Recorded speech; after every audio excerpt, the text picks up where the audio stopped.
They're spending unforsaken monies on NVIDIA GPUs and building this infrastructure. Once it's up and ready, they want it running immediately.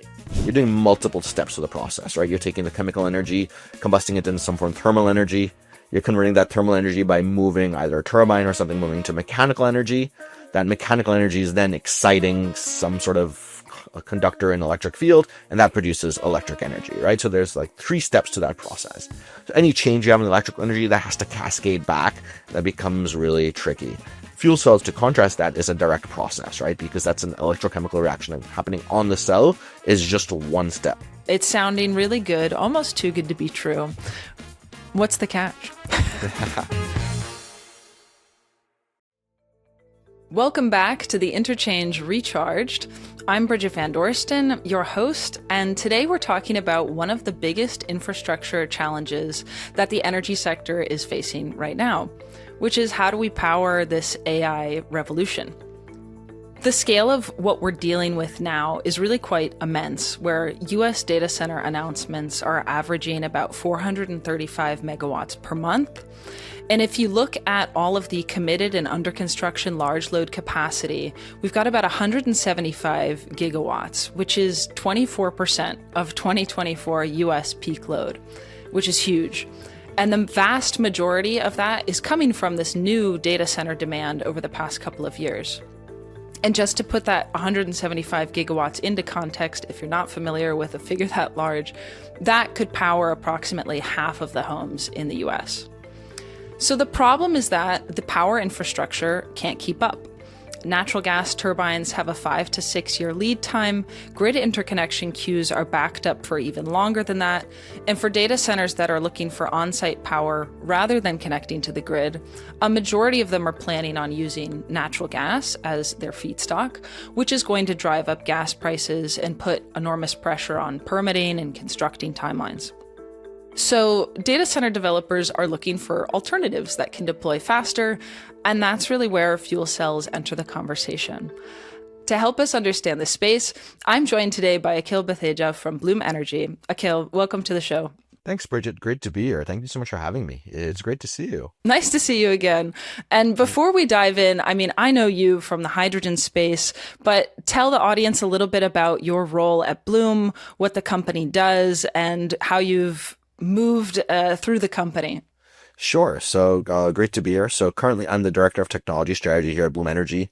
I've been with Bloom for, 9 years now. And over my journey here, I've got to wear a number of different hats. Started my career helping some of our sales efforts internationally, did sales here in the US for quite a while, spent some time in product management. Then for a while, I helped us launch some of our business development efforts around the hydrogen electrolyzer, and that's where I got to work with Bridget quite extensively. And over the last 2.5 years, I've been working with part of our technology strategy team, helping understand exactly where the industry is going, making sure our technology roadmap meets that. Bloom, in fact, just this last week and celebrated its 25th birthday. So it's a company that's been around for a while now, a quarter of a century. For those of you who don't know, we're a energy technology company. We produce a device called a fuel cell. That's a device that takes in some form of chemical energy, typically natural gas, and without combustion produces electricity. So we solve a number of problems for our clients. First and foremost, we're able to quickly deploy these devices and meet their need of urgency for quick power. We can configure these devices to be extremely reliable and provide a very high level of reliability for our customers. It's a sustainable form of power because it's non-combustion, so there's no NOx, SOx, particulate matter. The systems run really quiet, so there's no noise pollution. And during steady operations, we consume no water, which is hugely significant. And finally, it's cost competitive with a lot of the other forms of on-site technologies. And so that's why a number of customers have chosen to go work with us, and why we've seen 25 years of success here. Well, happy 25th birthday to Bloom. As you mentioned, you guys have been developing this solid oxide fuel cell technology for the past 25 years. But I feel like you failed to mention that something significant really shifted in 2025, Akhil, which is that your stock is up over 360%. You have some awesome announced deals, which I also want to congratulate you on, with Brookfield for $5 billion, Oracle, AEP 2.6. These are huge, massive commitments from utilities and hyperscalers. So what's changed? Why are fuel cells suddenly at the center of the data center power conversation, whereas previously you were in industry conversations as measly as hydrogen, but now you're the hot new the poster child. Great question, Bridget. And I think you nailed it on the head in your introduction, right? The world's changed. With this AI boom, it's very much a race between different companies to optimize the biggest model. It's a race between countries, and AI needs a lot of processing, and that requires a lot of data centers. So we're deploying data centers at a rate that's been unknown in human history. Those data centers need power, tremendous amounts of power. We're seeing data centers get larger and larger. We're seeing them get more and more complex. And they just can't wait. And as you said, the grid infrastructure, traditional infrastructure is strained. It's very difficult to quickly get power. So more and more, they're turning towards on-site power. Within the on-site world, they have a number of options, and fuel cells is one of them. They're more and more choosing to go with fuel cells. And that commercial success is being reflected in some of the announcements that you've seen. Yeah, thanks for that. And I think before we dive into the data center specific conversations, I want to talk about those deals, but I also want to harp on the introduction that you gave. Maybe the audience doesn't know as much about fuel cells as they might think they know, yeah. Or maybe it's just good to revisit the basics. Yeah. But something that you mentioned is that a fuel cell is electrochemically transforming a fuel into electricity rather than combustion. Can you tell us a little bit more about how a fuel cell differs from a battery, for example? At a high level, a battery is a great device. What it does is it takes in some form of energy and it stores it over a period of time and releases it later. A fuel cell, conversely, is continuously converting the chemical energy that comes in the form of a fuel into power. So our devices are usually configured as primary power. That means they're the first choice of power for our end customer, and they're always available. So our customer can choose to take how much ever power is available as they need. So our systems will ramp up and down to meet their needs, but it's always there and ready and producing power at that moment for the customer. So a fuel cell is a continuous fuel source versus a battery is the stored energy. When you say primary power, is that the same thing as baseload power? Almost. So baseload power always just produces the same amount of power. When I say primary power, I'm trying to draw a distinction between that and versus backup. So a primary power device is a device that you've always plugged in and you're always consuming the power of. A backup device is, a capital investment you make and hope to never use. It's just sitting there waiting for the day where something else goes wrong, where it can step in and cover the load. So that's the distinction there I was trying to make. Okay, I see. That's clear now. And I also want to clarify, at the beginning of the episode, you said typically it's natural gas that gets run through your fuel cells, but something that I know that'll contribute to the conversation here is that solid oxide fuel cells, they run at extremely high temperatures. Therefore, I would imagine that you can accept almost any kind of feedstock in the fuel cell. Can you tell us more about what kind of fuels can be run through your fuel cells? Absolutely right. I mean, the device is extremely versatile when it comes to fuel feedstocks. In the field, we're running on hydrogen, on natural gas, on biogas. Where it gets really interesting, though, is we can also run blends thereof. So, if you're a data center or, a project owner and you've got natural gas today and in 5-6 years, a little bit of hydrogen suddenly becomes commercially available, you can blend that in and we can turn that dial in as the economics of hydrogen and other fuels evolve and get more attractive and interesting for end customers. So it allows us to be incredibly flexible and it gives our customers a lot of confidence that the technology is future-proofed. And no matter how the energy landscape evolves in the next 5 to 10 years, or even 15 years, they're able to dial in and still stay with this technology. Okay, that's clear. And I think one other differentiator that comes to mind with other technologies that might be available to these data centers is, at least in the hydrogen space, solid oxide fuel cells, or solid oxide electrolyzer cells, rather, were really well known for how efficient they were compared to other technologies. Can you draw a comparison between, just on the technology basis, gas turbines versus natural gas fuel cells? Sure. So, you're absolutely right. Like, the fuel cells are leading in their efficiency, and it's a pretty significant difference. So our fuel cell does about like the mid 50% efficiency level. That means 55% of the chemical energy coming in, whereas electrical energy is the lifetime average. For contrast, a single cycle gas turbine is in the high 30s, low 40s, and a gas engine is just slightly below that. You do get combined cycle where you're reusing the heat of the gas turbine, and that pushes it higher, somewhere like in the high 50s, 60% sort of range. But with fuel cells, you can do something very similar too, where you can use some of the waste heat. As you said, we run at a very high temperature. That means, where the most of that missing energy goes is into heat. And we work with a lot of customers to reuse that in meaningful ways. And that you can boost the overall efficiency to close to 90% and beyond. And that gets really attractive and really, you become really judicious with how you use those molecules. That's clear, and I have another question, but I want to on the technical side, but I want to dive back into the data center story here. So you have these big announcements with Brookfield, Oracle, AP.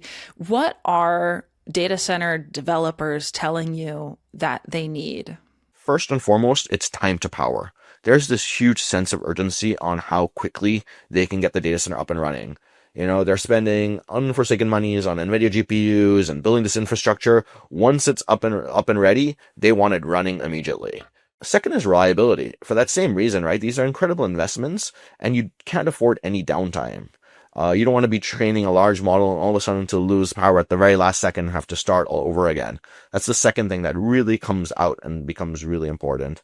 Third is economics. It's always going to be the case, and data center customers are very, very focused on it, and they look at the total lifetime cost of a solution. And that's where we become very competitive with some of the other technologies, such as engines and turbines. Sustainability, a lot of these companies have made commitments, and it's still there. That's something that they did look forward to. And then finally, you get some of the smaller things depending on site to site where, power density can become really important in certain geographies, right? Any land you have, you don't want to be spending it on like power generation assets. You want to be using it for data centers. And then you have to be a little thoughtful on how you do that. The noise and the water become really important too, as people think about these sites. But it really comes down to those few key reasons. And I'd say the most important one by a long shot is that time to power, because you just cannot wait in today's world. Right. Yeah, that's what we've been hearing as well on the Woodmac research side, where speed to power is really number one. Then it's the reliability aspect. Then it's the cost and economics, and then sustainability, and then everything else is just kind of a cherry on top. In terms of Bloom Energy's fuel cell and your role in the data center life cycle, I guess I want to help put this into perspective for the audience. These data centers, the announcements are huge. They are huge facilities. They will require a lot of power, and Bloom Energy isn't known commercially for massive projects, being able to be the sole energy provider to these data centers. So what is Bloom's role in the data center lifecycle? Are you a bridge solution that's powering the facility until the utility is ready to interconnect the data center itself? Are you baseload to offset utility costs and reduce interconnection size? Are you backup? I think you said that you're not. Or are you enabling fully islanded off-grid campuses with no utility involvement at all? Yeah, it's a great question, Bridget. And so first and foremost, we're definitely not backup. Our assets are always seen as primary power sources. For the rest, it's a little bit of all of the above. Every data center is a little different. Every circumstance is a little different. There's certainly some where, it's just part of the solution where we're working with some of the other technologies. And then on the other extreme, you've got sites where are totally islanded. And that's something we've been doing for a number of years with some sites. And it's the fuel cell ramps up and down, meets the customer nodes, meets the customer's, requirements as it fluctuates. The customer's totally dependent on Bloom. And then we do a lot of work to work with them to understand the reliability needs, the resiliency needs, and configure the system accordingly to make sure we have exactly what we need to tie into their electrical infrastructure and meet exactly what they need. I will say the big trend, though, to your point, is to move towards bigger and bigger data centers. So Bloom does every 6 months or so a power report where we survey data center developers and other people in the industry. And, if you compare our power report versus couple years ago versus today, you can see a big trend and a shift in the curve of like the distribution of the average size of data centers, right? So the deployments are getting bigger, and with that bigger, you tend to get a little more complexity and tend to get a little more different technologies coming together to meet that need. I think one of the things that we've seen in the Woodmac research is that these big tech hyperscalers prefer grid power as the simplest and the most reliable source, but with the much larger and less under development projects, it seems, those are the ones that seem to be interested in being off grid a little bit more. It seems like on site generation for these data centers introduces a lot of engineering complexity and operational risk and scope one emissions too that they can't really offset. But some have also started planning mega campuses, like I said, with this on site generation anyway. That does demonstrate a lack of confidence almost that utilities can meet the timelines of the data centers. And the utilities are almost counting on either the data centers walking back some of those sustainability concerns or finding a new generation of hyperscalers that have a greater risk tolerance for this on-site generation. So I would be curious to hear if you are doing all of the above, what is it that your partners are pursuing or seeing the most of? Is it this utility interconnection or is it this just fully off grid? I think the paradigm there is shifting as we watch, and I'll give you an interesting data point on that. So that same power report I described, right? If you look at the version we published in April 2024, there was a question there, and it said, what percentage of data center developers would consider 100% on-site power data center? And the answer was a measly 1%. Just last week when we published our latest version of it, that number's already up to 33%. So that paradigm is shifting. And I think the reality is that, yes, in an ideal world, everybody would like to do business the way they've always done it. Change is hard. But the reality is the grid's just not there. The infrastructure is just not there, right? And not only that, it's also creating a lot of political pressure. People are worried about rates going up. There's a lot of community pushback. And there's this big trend towards being your own power. So I think we're seeing more and more move towards this on-site, these fully islanded solutions. And yes, it's technically, a little more challenging, but it's very solvable at the end of the day. There's nothing in there that's a total showstopper. So we're seeing that more and more with our customers as this trend towards this on-site, fully islanded sort of solution. So then when it comes to on-site power, data centers have quite a number of options for what they could pursue technology-wise. And I think for me, when I'm thinking about Bloom's value proposition or fuel cells, the easiest technology to compare to is gas turbines, because we've seen a huge ramp up basically since the market was declared dead in 2021. And now there's this shortage, 6-year wait, prices have nearly tripled or increased by 250% or so in the past 2-3 years. Do you see gas turbines as being your greatest competitor in the space for on-site power generation? I mean, there's certainly a form of on-site power that every data center developer looks at. Yeah, there's no getting around it. And, when we compare ourselves, it comes down to like those few key points we highlighted earlier, right? So when we dive in, like you think about the time to power, right? So, I think you put up the point. It's the time frame of years for those turbines to come in. Mm-hmm. So, some data centers have had their bookings and are sitting there with a reservation in the queue and have timed it perfectly. Others are scrambling and unable to get that.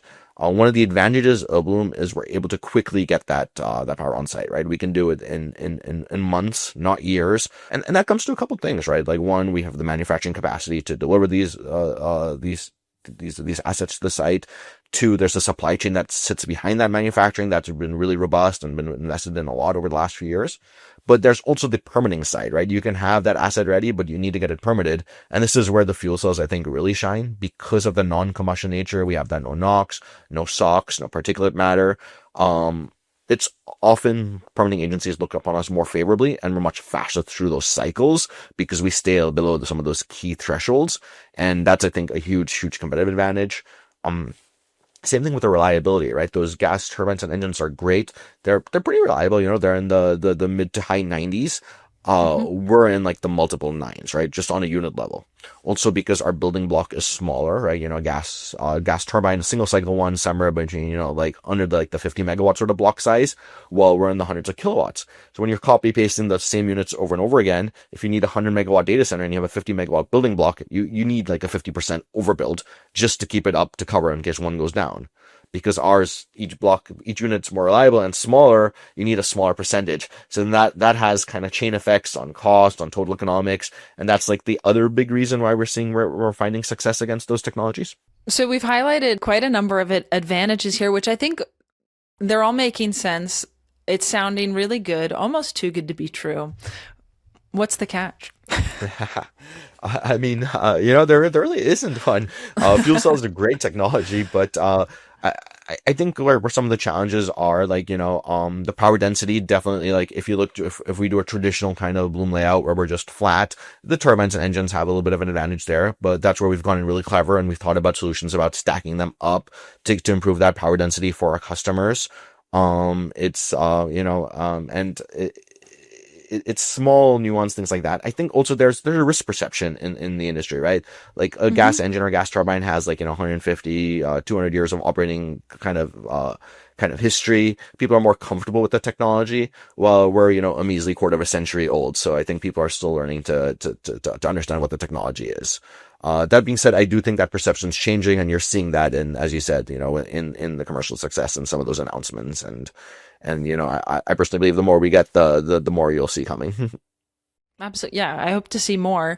I think something that comes to mind, at least from the electrolyzer space, is I know that the stacks for an electrolyzer, for example, they degrade over time and they need to be replaced. Is that similar for fuel cells where after, I don't know, it ranges, right? 5 to 10 years, the lifespan of the fuel cell needs to be replaced just like a stack for an electrolyzer? Yeah. So that's a great question. So the way we do that is we have a modular technology, right? So each fuel cell is built, like, if you ever see a picture of it on the website, they kind of look like these really cool looking industrial refrigerators. Each one of those is around 65 kilowatts, and those blocks. So yes, they do degrade. Every electrochemical device in the history of mankind degrades. My cell phone battery is not as good as it is the day I bought it.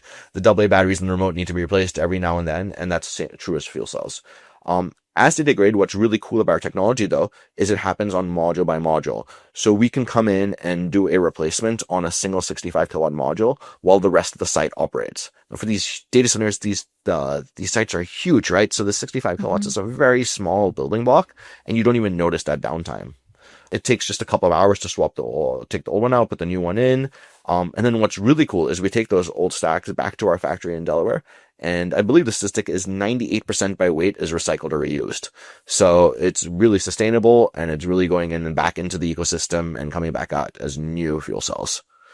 Excellent. Yeah, that whole process makes quite a bit of sense, and it matches to what I know from the hydrogen space. I would say for a fuel cell stack of 65 kilowatts, obviously that seems quite small when we're talking about gigawatts of announced capacity, megawatt, hundreds of megawatt size facilities. So, what is the sweet spot for Bloom when you're looking to provide power to these data centers? For what size and type of data center are fuel cells the ideal solution?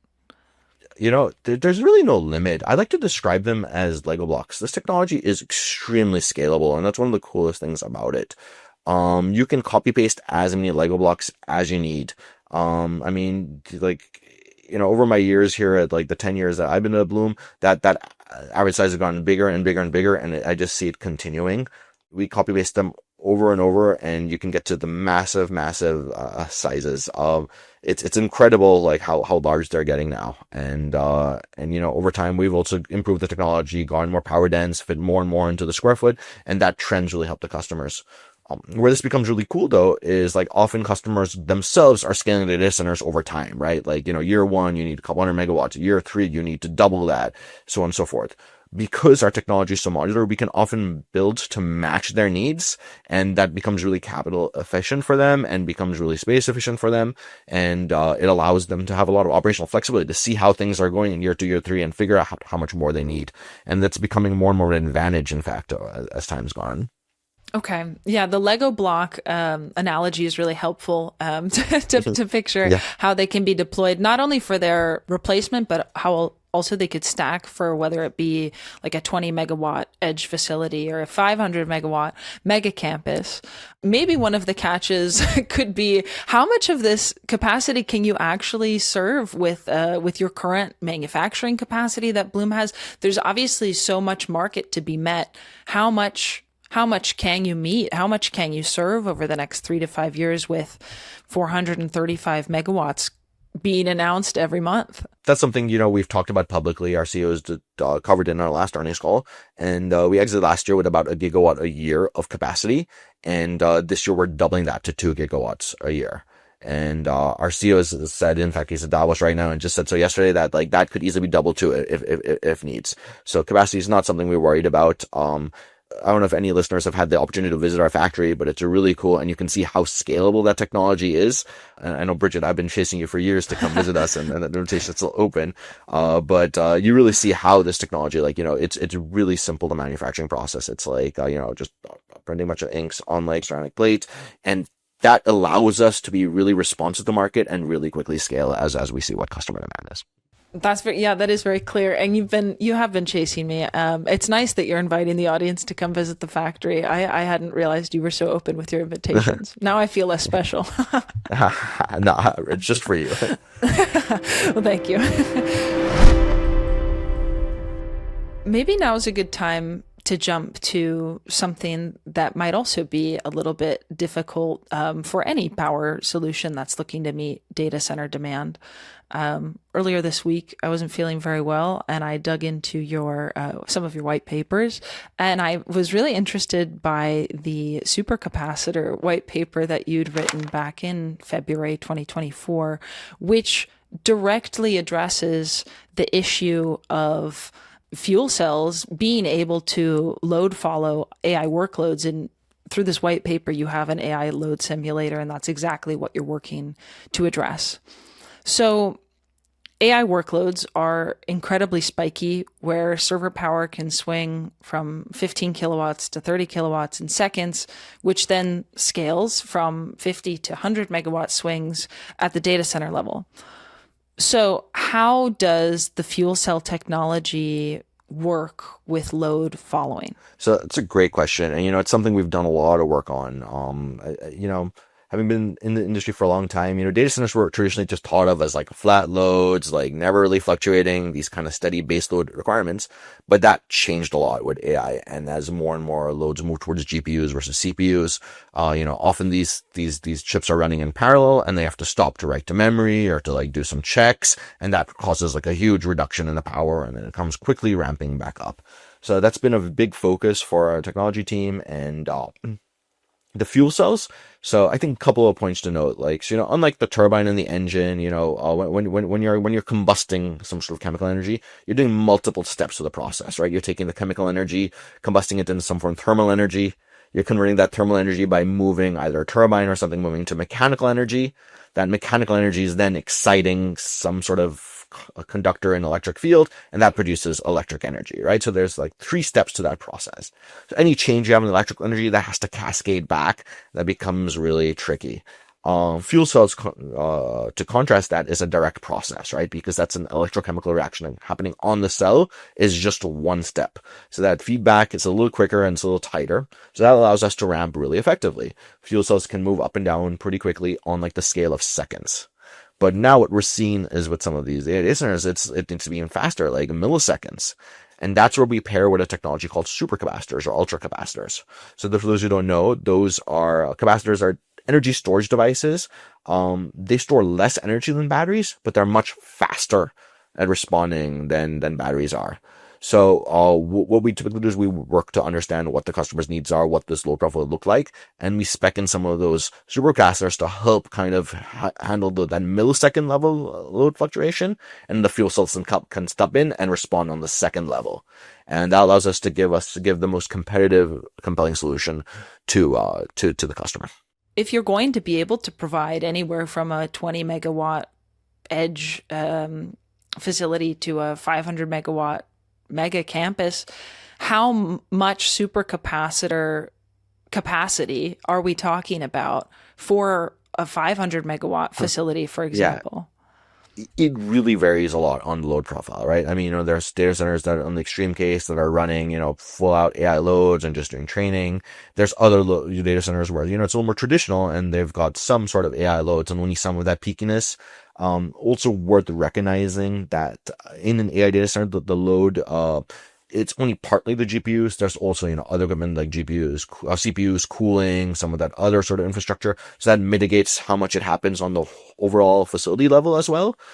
So it's hard to give you a number because it just varies so dramatically. So it might depend based on what kind of computations a given data center is performing. Okay, I Exactly. understand.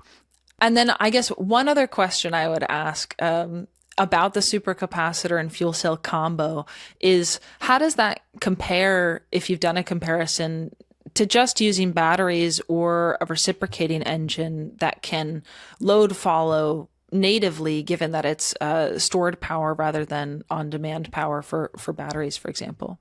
I mean, well, reciprocating engines can load follow. It's the rates is definitely demanding, and every technologies have to think through and figure out how best they can respond. And a lot of them do use batteries. Batteries are really good at storing a lot of energy, and or periods of times. They're often not as fast as supercapacitors, so it's just about using the right tool for the right problem. Mm-hmm. Batteries are just a very important part of the power ecosystem and play a very, very important role. But I think for some of these more rapid responses, you'll see more and more supercapacitors being used. So, from the outside, as somebody who's very interested in learning more about data centers and fuel cell solutions, it does seem like fuel cells, especially plus the supercapacitor, are kind of like the platinum grade solution. And I'm wondering if that's how you see yourselves for the most difficult queries, for the most difficult computations. Is that what this fuel cell plus supercapacitor solution is for, given the system complexity? So I don't think it's really that complex, right? Like some of the supercapacitors sit on like the DC bus, very similar to like the rest of our technology, or you can put them even out after the inverter. It's very easy. It's something we've been doing for a very long time. And it really varies on the customer needs, right? I mean, not even data centers, even in like, some of the manufacturing world, some of them have like, compressors and other sort of equipment that moves the power needs very quickly. And you can often use supercapacitors. In fact, that's where in the industrial world, supercapacitors are used a lot.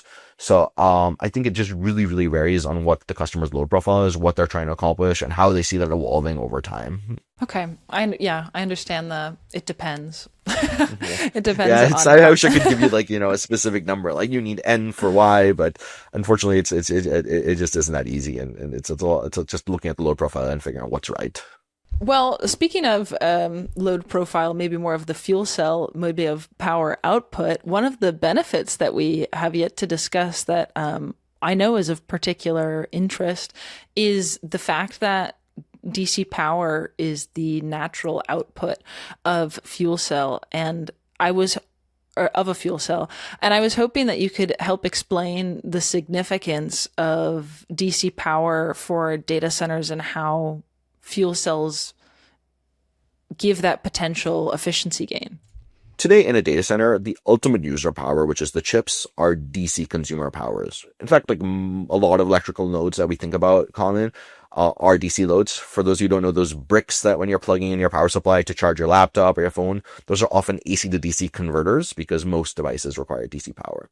So in a traditional data center, the AC power comes in, you convert it to like there's a couple of conversions back and forth between DC and AC as you have the UPS, you have a couple of other pieces of equipment and how you distribute it. And finally it goes to like this 48 volt level, which is what the chip finally uses on the rack level.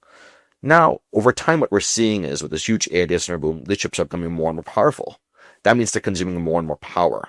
So because of that, they need to have a higher voltage because at the same voltage, your current goes up a lot and your losses are proportional to your current squared. And it gets really heating. You need a lot of copper and that becomes really messy. So what we're seeing from a lot of the chip manufacturers is like the generations coming forth are going to higher and higher voltages of DC power. Then the question becomes, why deal with this conversion back, forth, right? Isn't it better just to power the entire data center on DC? And there's a lot of advantages to that, right? You can get rid of a lot of equipment, like a lot of transformers and, power conversion technology, a lot of switchgear, and a lot of copper, which has become really important. So the world's moving towards this kind of DC paradigm, and fuel cells natively produce DC power.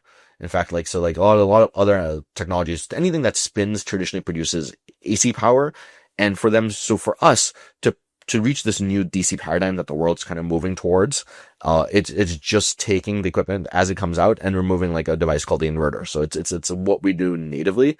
So I just want to clarify that I Mm-hmm. understand the architecture here. Yeah. So existing data centers, servers, chips, they're already running on low voltage DC, consuming low voltage DC. And they already have rectifiers in the power supply units to convert that AC to DC.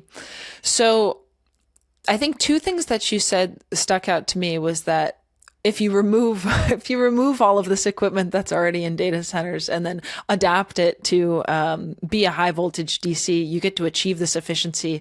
But that in and of itself, removing all of the existing equipment that's already in place and then replacing it with high voltage DC, that seems unlikely. Is it more that high voltage DC, which is still in research, at least from what I know, is that more for greenfield data centers that you're talking about rather than brownfield? That's a great question. I think it's something the industry as a whole is going to have to figure out. I will say the driving factor one will be the chips, right? As they become more and more power dense, right? As you reach like the megawatt per rack sort of level, it becomes more and more important. So, and it's not like, it's not like data centers tear out all the old chips and put in new chips, right? Those old chips have a lot of value. They run them. They continue to run the existing workloads on them. So I think it'll be, at least initially, be more towards where those new chips are being deployed. And that will be the driving factor for it rather than like redoing all the infrastructure that already exists. Okay. All right. So I agree. Maybe it is more of a future vision here, especially I think it's like 800 plus voltage power, safety standards and such. But the efficiency gains are promising, especially on the last episode, I was talking with Ed about energy addition versus energy transition. It does always feel like, well, we just keep needing more and more power. But if we're able to make more efficiency gains with the power that we're consuming, that's always good, right?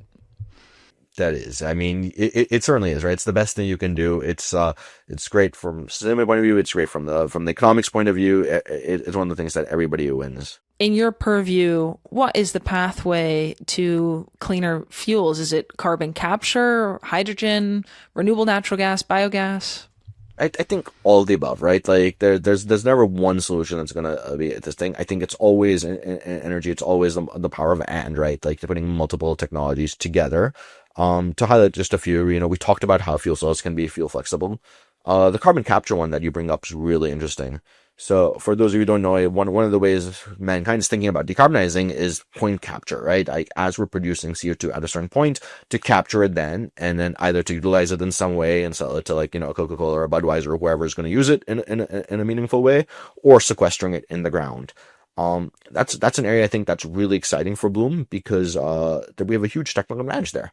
We talked a little bit how we're an electrochemical reaction, right? And we talked about how we're high efficient. So that means that we have less CO2. But because we're non-combustion, there's no NOx, no SOx, no particulate matter. So that means by even though there's less CO2, it's coming out at a much higher concentration. That means to get it to a purity level where you can do something meaningful with it, that's either utilize it or sequester it, you just require a lot less equipment and a lot less energy.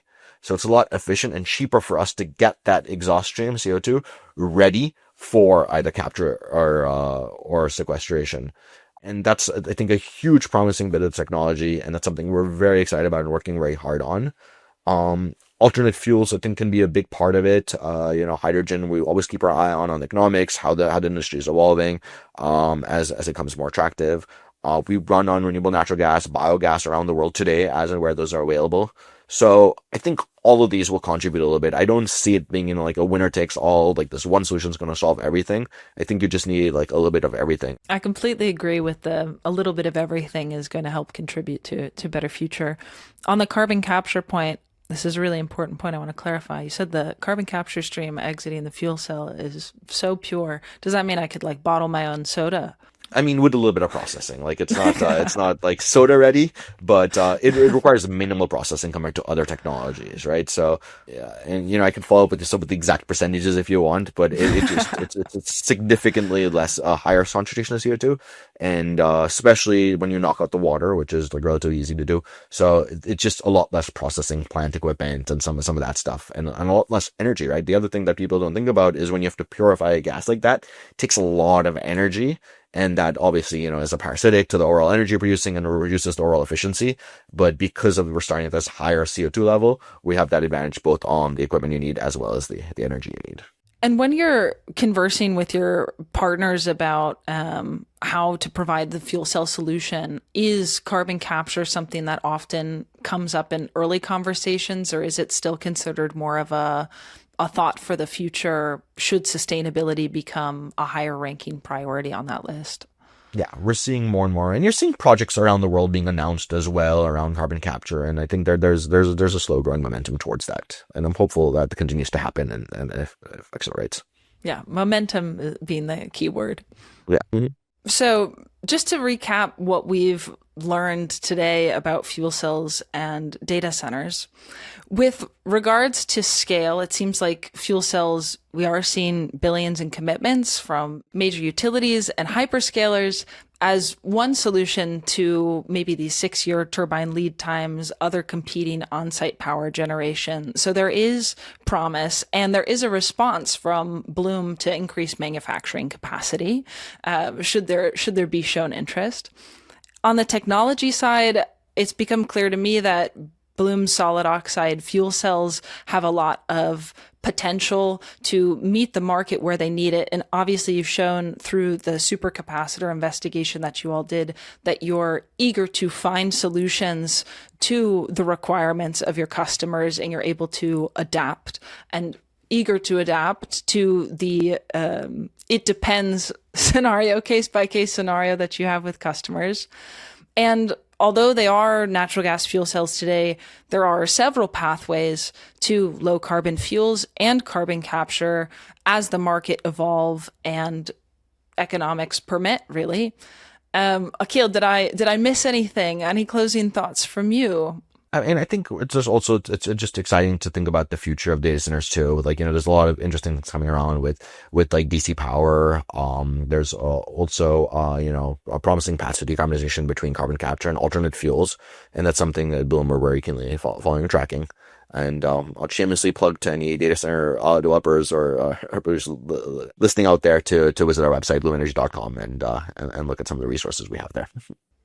Excellent. So bloomenergy.com to see more about Bloom's news or any of these really interesting white papers, should you find yourself eager to dive into the details.